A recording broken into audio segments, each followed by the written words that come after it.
nos acompaña junto con Santiago para platicar de el Procener, pero pues adelante, David, dales la palabra. Muchísimas gracias, Eric. La verdad es que es todo un tema muy interesante que ahora tenemos que analizar. Como ustedes saben, CENER publicó esta semana el Programa Sectorial de Energía 2020-2024 y según el propio documento dice que tiene como objetivo general el rescate, nuevamente esta palabra, e impulso del sector energético para alcanzar la autosuficiencia energética como condición necesaria de la seguridad energética y de la soberanía nacional. Habla y pone sobre la mesa que hay que apoyar a Petróleos Mexicanos y a CFE. Habla de este objetivo, nuevamente acompañándolo de la palabra rescate, de cómo es importante voltear a ver a los organismos descentralizados y además a los institutos de investigación con esos ojos, y recorre los distintos elementos del sector energético. Habla un poco de gas, habla de gas para entrar a petroquímica, muchos temas eléctricos, pero tenemos hoy aquí acompañándonos a Daniel Salomón, a quien le voy a pedir que nos analice este proyecto desde todas las aristas. Primero, un poco, me gustaría, Daniel, si nos pudieras contar sobre cómo ves el ejercicio de las facultades de CENER en esta publicación, y de ahí arráncate al resto de la información que nos tienes preparada. Y muchísimas gracias, Daniel. No, muchas gracias a ti, David, y a todo el equipo. De nuevo, muchas gracias por su tiempo, por escucharme, por estar escuchando aquí. Quisiera responder muy rápido a tu pregunta. Las facultades de CENER están ahí. Las facultades son la coordinación de la política energética y digamos, detrás de esto se encuentra el artículo 25 constitucional que habla sobre la rectoría del Estado y la planeación, y de esto deriva un poco los programas sectoriales. Les tengo preparado unos puntitos muy rápidos que ya tengo organizados para no salirme un poco del tiempo, no aburrirlos, ir muy directo, y sí quisiera retomar un poco el tema. O sea, el miércoles pasado se publicó en el Diario Oficial de la Federación este famoso Programa Sectorial de Energía 2020-2024, que encuentra su fundamento justo en el artículo 25, que es en el que nos habla de la rectoría del Estado y de la planeación de las actividades económicas y de los distintos sectores, y que también observa mucho de lo que se hizo en el Plan Nacional de Desarrollo. Entonces, si se fijan ustedes en el documento específico, se retoman ciertos temas. Ahora, ¿qué es lo importante? Creo que tú ya lo adelantas y seguramente tendrás bastantes puntos, insights de esto, que hay dos grandes cuestionamientos con este documento.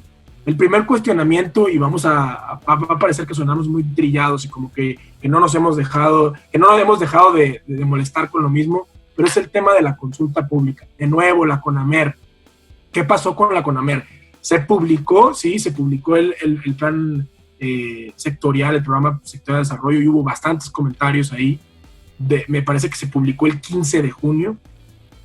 Y hace unos días, el miércoles pasado, que se publica en el DOF, mágicamente, y digo mágicamente porque así fue, apareció la exención de la manifestación de impacto regulatorio como si se hubiera realizado el 15 de junio, el día que se presentó. Es decir, 18 días hábiles después se publica esta exención.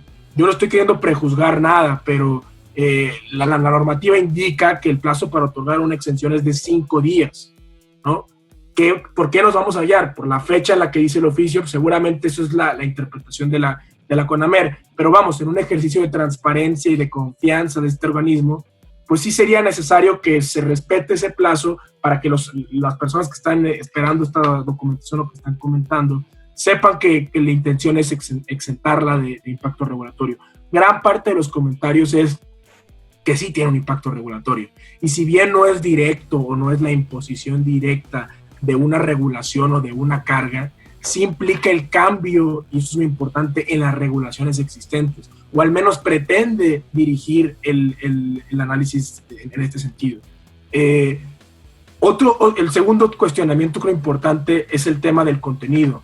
En Twitter ustedes pueden ver que México Evalúa ya hizo algunos comentarios, que Víctor Ramírez ya ha hecho algunos comentarios. Me parece que todos ellos retoman muchos de esta, yo le llamaría capirotada o mezcla de muchos buenos deseos dentro del programa, y se extrajeron bastantes temas eléctricos en su momento, temas de recursos, de ejercicios de presupuesto que están ahí.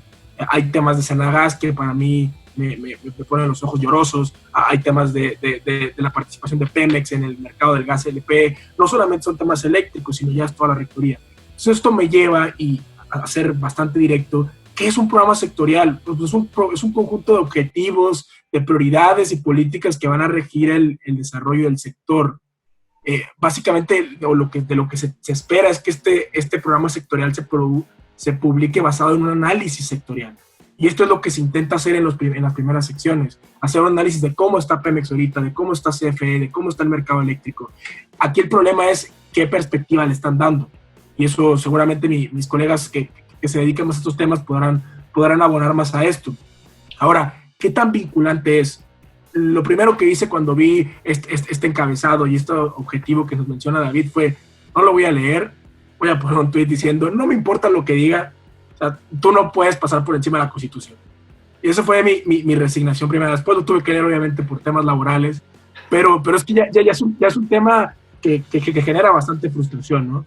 No por repetir en acuerdos, en disposiciones, en directivas, en políticas, que tú vas a hacerlo todo a través de Pemex, te vas a brincar lo que dice la Constitución y lo que dice nuestro mercado abierto, nuestro mercado con base en la competencia y la libre concurrencia. Adelante, perdón.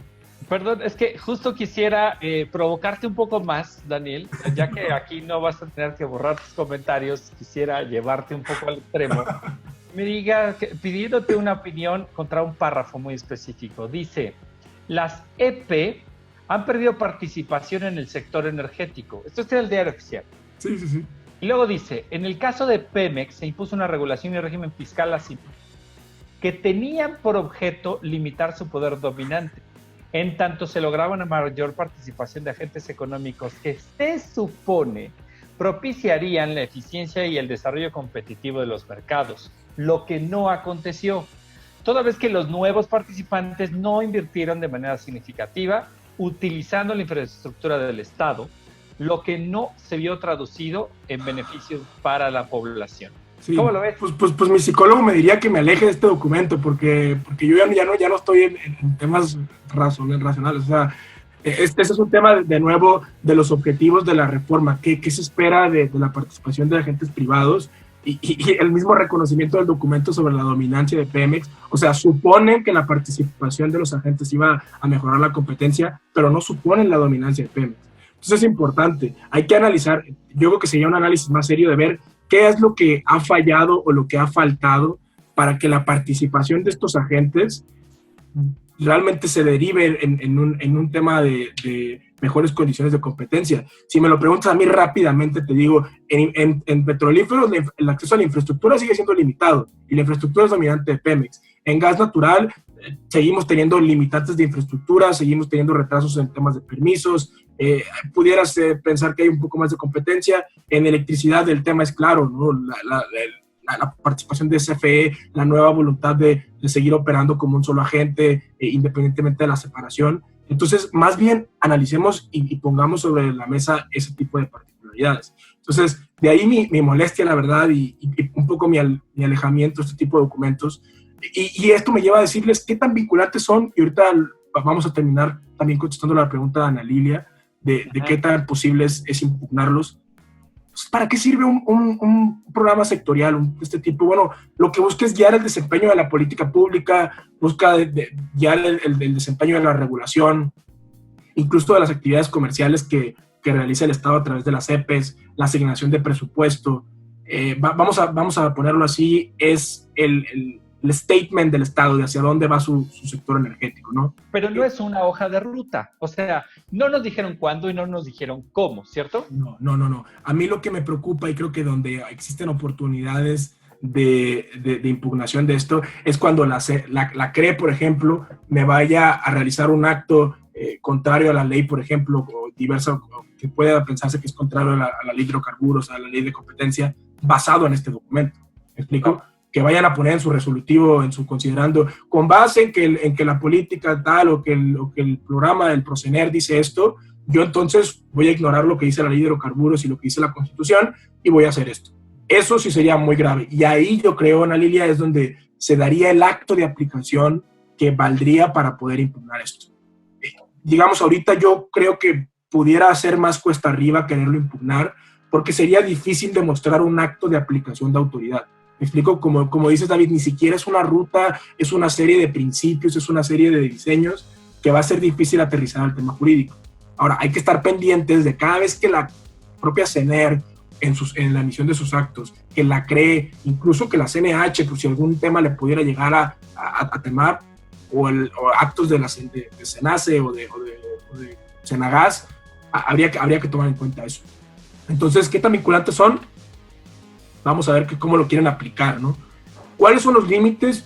Voy a parecer maestro de clases de derecho introductorio, pero pues es muy claro, las disposiciones constitucionales, qué tipo de mercado tenemos reflejado ahí, qué es lo que se esconde detrás de nuestro artículo 25, de nuestro 26, de nuestro 27, el 28 sobre todo, los tratados internacionales, lo platicábamos con el tema que exponía. Yo creo que difícilmente esta política pues, la vas a poder equiparar a un tratado, ¿no? Entonces, todo lo que digas ahí tienes que seguir respetando la igualdad entre los inversionistas, la no discriminación entre este tipo de inversiones, la no expropiación de activos, directa e indirecta. También yo creería que arriba de esto está un límite que son las leyes federales, la ley de hidrocarburos, la ley de la industria eléctrica, la ley de órganos reguladores. Y por último, creo que también es muy importante y en el contexto, las facultades de los órganos constitucionales autónomos.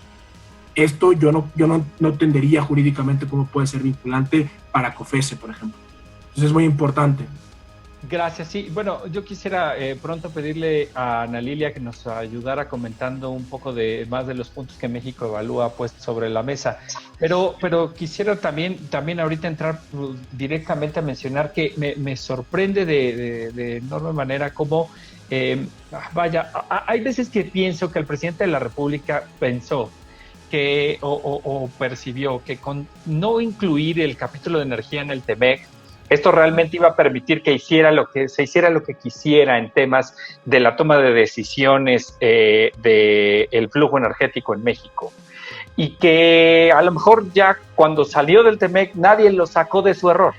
Hemos visto cómo el presidente habla sobre la CRE, hablando como si fuera la entidad que le da los permisos a las empresas que quieren perforar para buscar hidrocarburos. Claramente hay un montón de cosas que no necesariamente entiende sobre el sector energético y ya no sé si haya quien intente explicarle y corregirlo.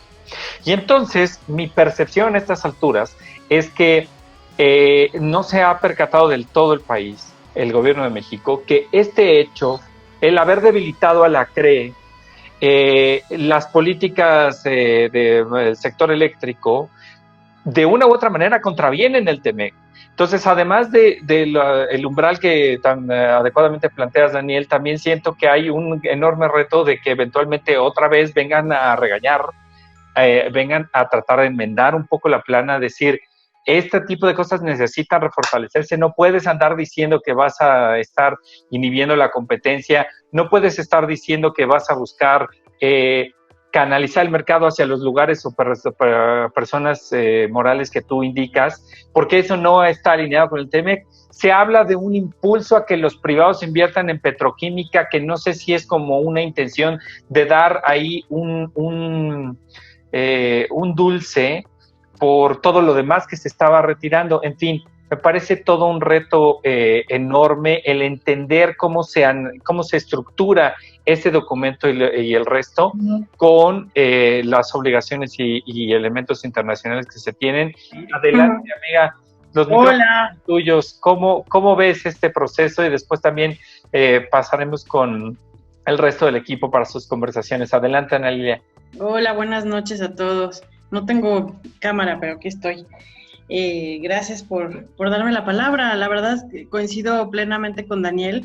Hemos revisado el Procener y de verdad que acabamos con dolor de cabeza porque también entender el tren de pensamiento completo no es fácil, puesto que existen muchas contradicciones en el planteamiento. Hicimos una pequeña disección como para identificar elementos que nos asustan, ¿no? Por ejemplo, uno, claro, es el objetivo de garantizar tarifas eléctricas que no aumenten, ¿no? Más allá de la inflación. En este sentido, pues no es facultad de CENER el establecer subsidios, ¿no? Sabemos que hay todo un proceso muy complejo para financiar tarifas que pasa por el Congreso, que se determina desde Hacienda y que ya lleva digamos, en la historia de México, pues un camino bien largo, sobre todo en gasolinas, que vimos hasta qué punto llegó el subsidio en el sexenio de Felipe Calderón, y que en electricidad pues no se ha hecho el ejercicio de removerlo, ni siquiera durante el sexenio de Peña Nieto se planteó esto como una posibilidad, y ahora se establece prácticamente como una meta, ¿no? A mí en lo personal me preocupa mucho lo que dices, Daniel, sobre que no vayan a usar este Procener como motivación para otros actos jurídicos o administrativos. Yo creo que sí lo van a usar, están como súper convencidos, eso es el tono en el que se lee el documento. Y de hecho es coincidente con otros documentos emitidos por CENER, y es coincidente con el discurso y la lógica que se maneja también en las declaraciones de los funcionarios, sobre todo de la Secretaría de Energía. Ya actualmente se le están destinando 70,000 millones de pesos a los subsidios a las tarifas eléctricas. Entonces, ¿a cuánto más ascenderán estos subsidios de seguir una política basada en mantener a la fuerza tarifas bajas, siendo que sabemos que existe una disposición a bloquear las tarifas bajas naturales, digamos, que se estaban introduciendo en el mercado a través de las energías renovables? Y también ahí lo ligo con otro aspecto que enfatiza el documento, que es de promover el combustóleo, ¿no? Lo dice abiertamente. Y bueno, aquí también tenemos los aspectos que ya se han comentado aquí en el foro, en sesiones pasadas, sobre las afectaciones al medio ambiente, a la salud de la población, etcétera. Y pues a los costos, ¿no? A los costos de generación, que sabemos que no son competitivos, que un megawatt hora por combustóleo cuesta $138 versus $67 con fuentes renovables en promedio, ¿no? Eso es, creo que, en resumen, nuestras principales preocupaciones. Y ya viendo el bosque, no los arbolitos, pues sí, este planteamiento de autosuficiencia energética sostenible, en donde también se introducen elementos bien extraños, como darle mucha relevancia a las consultas indígenas, cuando sabemos que, a pesar de que incluso la Corte ya instruyó al Congreso para que promulguen una ley de consulta indígena, esto sigue atorado en el Congreso. Y también sabemos lo difícil e ineficiente que puede ser CENER en los procesos de evaluación de impacto social de los proyectos, y que existe poca transparencia, que existe una falta de diligencia para poderlos emitir, y el proyecto de Procener pues sí plantea esto como una prioridad, pero ya en la práctica no se ve por dónde se va a instrumentar adecuadamente. Es definitivamente una serie de análisis importantes los que realiza México Evalúa, que nos ayudan a complementar de manera puntual las cosas y los riesgos de este tipo de documentos, y coincido con ustedes en que habrá que ver cómo lo utilizan. Y para complementar el elemento jurídico, también está Santiago Arroyo aquí listo para comentarnos. Adelante, amigo. Muchas gracias, David. Y gracias a los demás. Ahora sí que, complementando la brillante participación de mi colega Daniel Salomón, con quien coincido en muchísimas cosas, y en efecto también coincido en el dolor de cabeza y la necesidad de una consulta profesional en materia psiquiátrica después de leer el Procener. Pero ahí es donde vamos, desde el punto de vista jurídico sí hay que pensar las cosas de una manera bastante fría, ¿no? Hay que ser bastante analíticos y considerar un elemento en el nuevo contexto energético del país, en el nuevo contexto de la gestión jurídica, de la gestión regulatoria, que digo, no es de ahora en adelante, vámonos más atrás, desde que inició la actual administración a la fecha y lo que nos falta, lo que nos queda, pues el acompañamiento jurídico va a ser algo muy importante para los regulados, solicitantes y todo el universo de actores dentro del sector energético, independientemente del sector, del subsector o del segmento. Esto es muy importante, ¿sí? Otra cosa, no dejarnos llevar por las modas. Digo, ya me pasó en petrolíferos que quisieron implantar la moda del amparo como lo hicieron los amigos eléctricos, pero finalmente, digo, los amigos eléctricos estaban como más despiertos, más a tono con lo que estaba sucediendo y pues la verdad es que la estrategia le salió. Pero recordemos, no todo es amparo. El amparo ha tomado ese matiz como de carta salvadora y pues no es así. Y a esto voy. El Procener se puede impugnar. Coincido con mi amigo Daniel, no de momento. Ahí sí es donde viene, ¿qué es lo que viene? Finalmente la Administración Pública Federal está preparando todo el andamiaje supuestamente jurídico para ellos tener el sustento o la motivación legal, entre comillas, con estas políticas y poder, digamos, moldear el andamiaje jurídico con esto. Finalmente, ¿qué es lo que está haciendo la Administración Pública Federal, independientemente que está mezclando ¿cómo se llama? Mezclando agua con aceite, está politizando algo que no es politizable, porque es meramente técnico, ¿no? El sector es muy técnico. Y están tratando de meter una cuestión totalmente ideológica y adaptarla a cuestiones meramente legales o técnicas. Entonces, digo, partiendo de ese punto de vista, ya le dieron al traste a toda su estrategia. Porque finalmente el marco legal, ¿sí?, nos señala otra cosa, nos señala libre mercado, libre competencia, libre concurrencia, estado de mínima intervención. Ese fragmento que leíste del Diario Oficial de la Federación es como para agarrarlo así, hacerlo rollo y pegarle a alguien. Porque realmente, o sea, si Pemex y la CFE perdieron participación en el mercado, pues obviamente es porque no tienen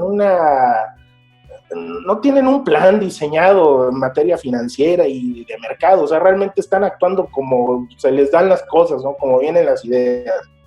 Y finalmente aquí es donde aterrizo todas estas ideas, todos estos comentarios, a que finalmente lo que sí se va a poder impugnar son las decisiones de los órganos reguladores, de los controladores, como es el caso del Senagas y del Senace, ¿sí? De reguladores como la CRE, porque finalmente hasta siento que la CRE se está esperando para resolver los 10,000 asuntos que tienen ahorita pendientes y que seguramente los están usando hasta como mesa para echarse la botana.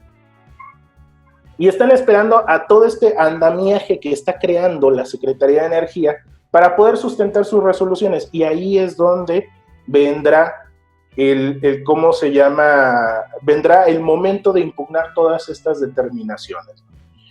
Y obviamente, esto es una cuestión bastante clara que el sector y los actores deben de tener bien en cuenta, que de ahora en adelante nuestro nuevo regulador se llama Poder Judicial de la Federación, ¿sí? Desgraciadamente así es, y de hecho Daniel habló muy, muy concretamente de eso y de una forma muy amplia y magistral en un artículo de Petróleo y Energía. Y bueno, es para que lo lean. Vaya, este artículo es bastante bueno, y donde nos explica Daniel que efectivamente de ahora en adelante, bueno, no de ahora en adelante, como decía, desde el 1 de diciembre a la fecha y lo que nos falta, hay que considerar esta nueva externalidad llamada gobierno, y que nos va a llevar al nuevo regulador de facto que va a ser el Poder Judicial de la Federación, que hasta la fecha ha tenido un papel bastante destacable, y no porque, o sea,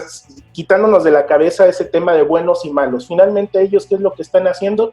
Determinar conforme en derecho, punto, se acabó. No se están saliendo de la raya, están utilizando la propia Constitución, tratados internacionales en materia de de transición energética, de industria eléctrica, de la industria, ¿cómo se llama?, de los hidrocarburos y todo lo demás.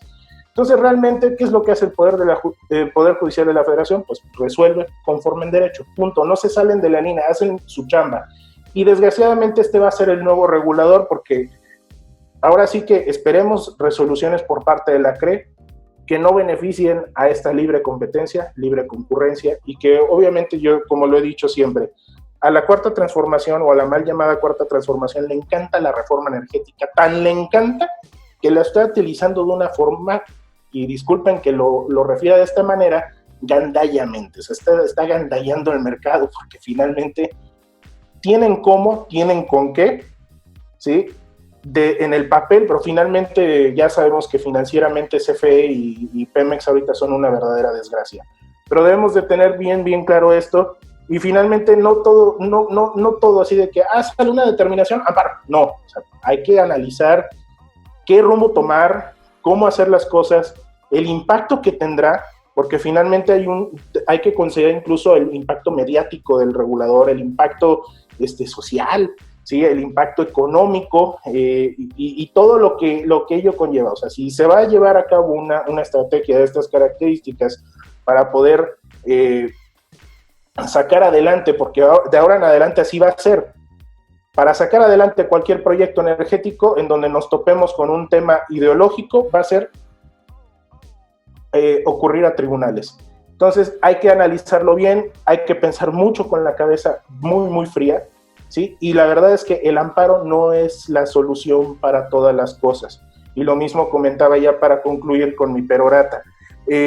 Lo comentaba en el tema de almacenamientos, que me dijeron, oye, que el amparo, no, espérate, el amparo ahorita no, aparte ya estamos fuera de tiempo, hay una serie de condiciones que no se prestan para que sea procedente, y tenemos las propias resoluciones, las propias normatividades nos dan ¿cómo se llama?, la respuesta para poder sacar ese güey de la barranca.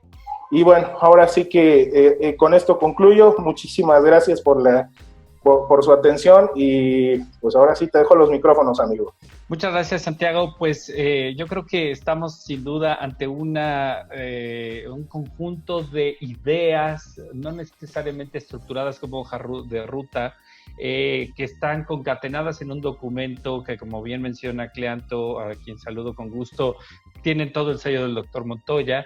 Tiene para mí fue muy curioso cómo en esta semana en que oíamos a la secretaria Nale participar en un foro internacional sobre transición energética, pues ella lo que lleva es la política que está impugnada en materia eléctrica, y eso es una muestra más de cómo estamos en un mundo sui generis en donde este gobierno se cree completamente la estructura y los documentos que está trabajando, y bueno, ahora habrá que ver exactamente cómo dirigirlos, porque no están, y coincido ahí plenamente con Santiago, no están contraviniendo la reforma, no están cancelando los temas. Este gobierno ha apoyado la política de almacenamiento de petrolíferos como un mecanismo más para desarrollar sus propias convicciones, y así podemos ver toda una serie distinta de formas ajustadas de cómo atender al mercado energético en su conjunto en los distintos frentes.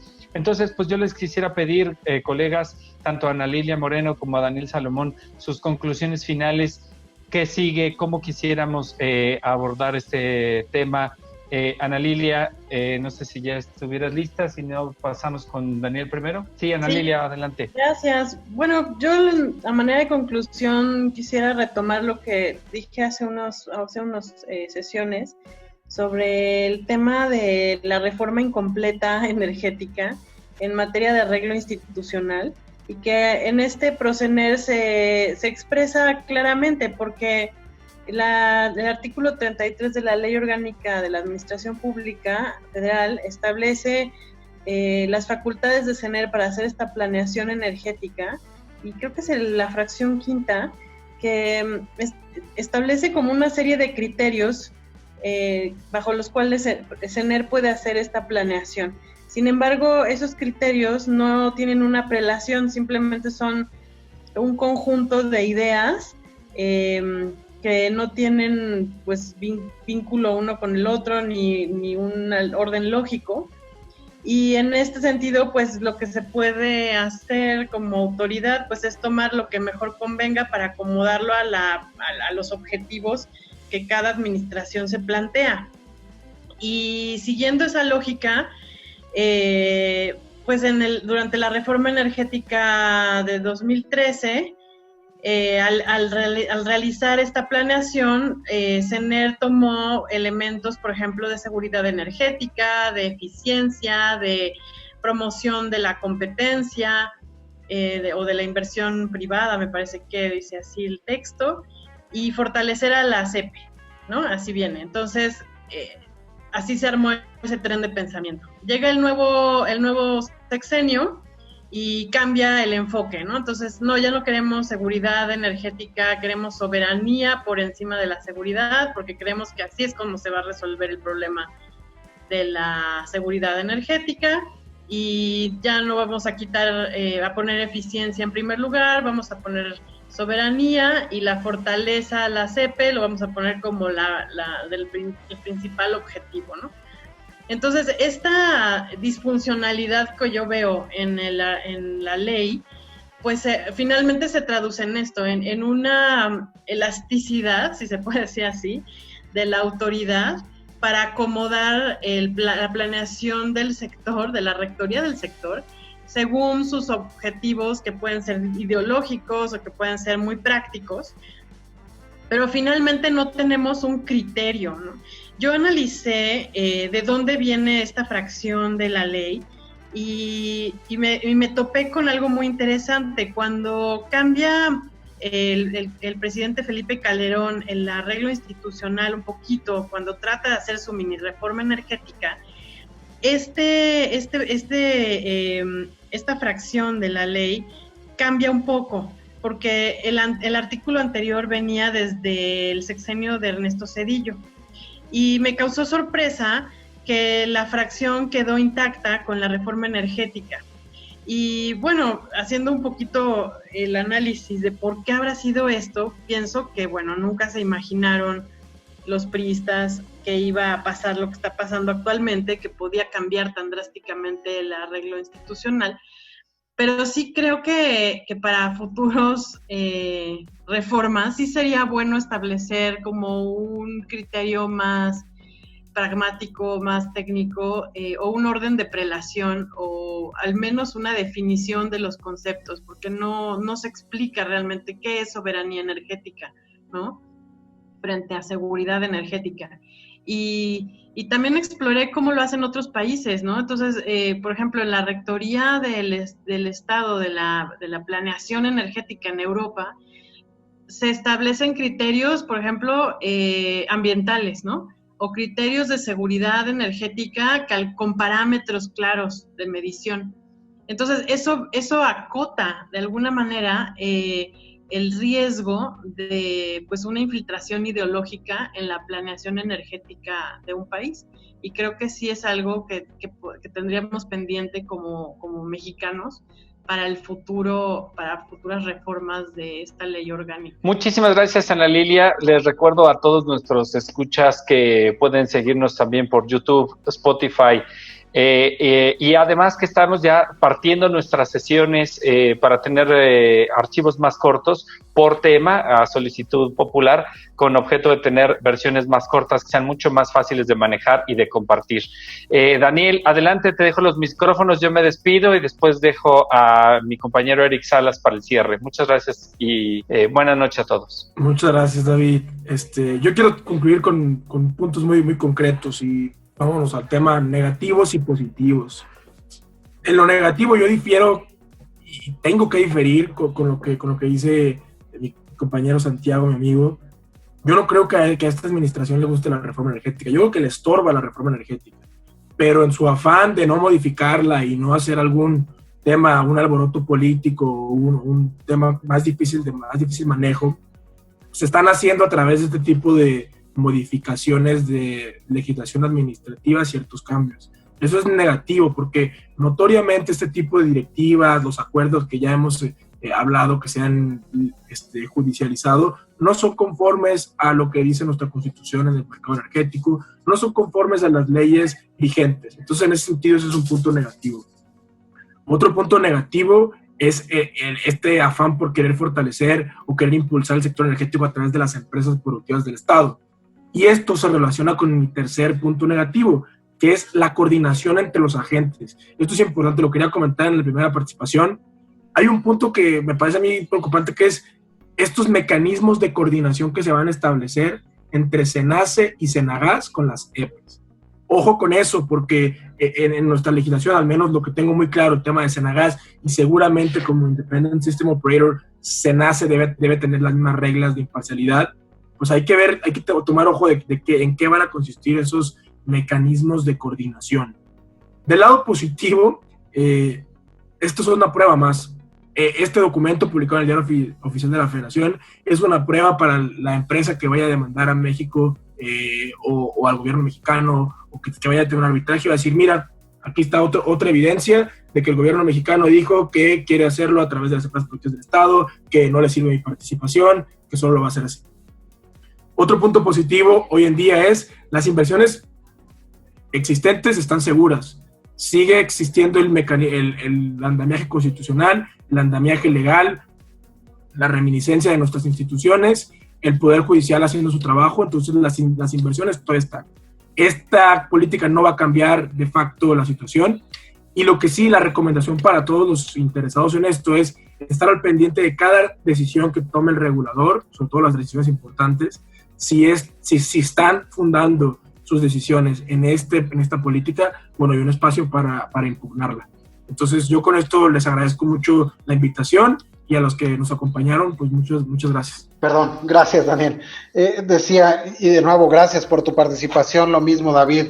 Y Santiago, vaya, por alusiones, tú breve te invitaría, comentarios finales que quieras apuntar. Bueno, finalmente ya lo había comentado, y es, digo, ahí sí yo coincido con Daniel en el tema de cómo se llama, de finalmente este tema de cómo se va a desarrollar los nuevos proyectos energéticos que se van a tener que desarrollar pues a través de todos estos temas legales. Sí, va a cobrar una relevancia importante el cuidado legal de todos los temas. Qué bueno que no coincide conmigo en ese tema de que le gusta la cuarta transformación, la reforma. Digo, yo lo veo desde un punto de vista más digamos, más de hecho, más práctico, porque finalmente encontraron, dentro de todo el andamiaje legal, encontraron la forma de darle, por así decirlo, a pesar de que están contraviniendo este propio andamiaje, ¿cómo se llama?, constitucional y legal, pues encontraron la forma de hacer o de salirse con la suya, ¿no? Al menos temporalmente, porque finalmente hay un sistema de contrapesos que es el propio gobernado, el propio ciudadano, y en dado momento hasta el consumidor, así como lo vimos con el tema de los amparos de Greenpeace y de la otra asociación, de la otra ONG, en donde el ciudadano común de a pie se juntó con otros y a tirarlo, ¿no? Porque finalmente no le conviene al consumidor, y esa es una parte bastante padre y de la gran flexibilidad que hay en este marco legal existente y vigente. ¿Sí? Y que finalmente hay que entender a la materia energética como algo flexible, algo maleable, no es tan rígido como otras materias, por ejemplo, ¿no? Del derecho, sino que es un tema que se va moldeando, y eso es lo padre de todo esto, de lo apasionante que desde el punto de vista de un abogado como yo, y creo que Daniel va a coincidir conmigo, esto es lo padre de esta materia energética, que se va transformando las leyes, se van transformando las normatividades, se va transformando esa rigidez legal conforme va avanzando el mercado, conforme va avanzando la industria, conforme los avances tecnológicos. Y eso es algo padrísimo que en otras materias no se da y no es posible, ¿sí? Y en esta sí, la verdad es que el mercado manda, el mercado es el que nos lleva a transformar nuestro andamiaje legal. Y también lo hemos visto, también la propia ideología llega a cambiar esta situación, pero bueno, afortunadamente todo conduce y todos estos caminos llevan a Roma, y Roma es la constitución política de los Estados Unidos mexicanos y las leyes que de ella emanan. Pues por hoy estamos terminando otra emisión más de nuestro programa del Open Mic de WeTweet Energy. No sin antes, permítanme, digo, para los que se encuentran aquí como parte de la audiencia y para quienes nos estarían escuchando en Spotify y YouTube, estén pendientes de las redes sociales de los participantes y de WeTweet Energy.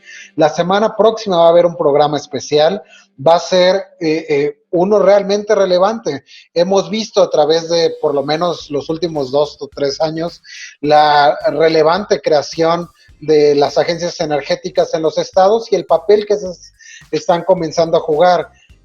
Así es que la próxima semana WeTweet Energy tendrá una conversación circular con algunas de las más importantes. Tenemos ya pláticas para poder conversar y llevar a cabo esa conversación con la Agencia Energética de Puebla, de Tamaulipas, de Sonora muy probablemente. Así es que no se pierdan este programa especial. Y de nuevo les agradezco a todos que hayan estado otra vez con nosotros esta noche de viernes. Cuídense mucho y hasta la próxima. Muchas gracias por escuchar nuestro episodio. Síguenos en @WeTweetEnergyMX para más información. También puedes escuchar este programa en formato de podcast en Spotify y Anchor. Links en la descripción. Si te perdiste el último de nuestros programas, dale clic al video en pantalla. Gracias y hasta la próxima. WeTweetEnergyMX.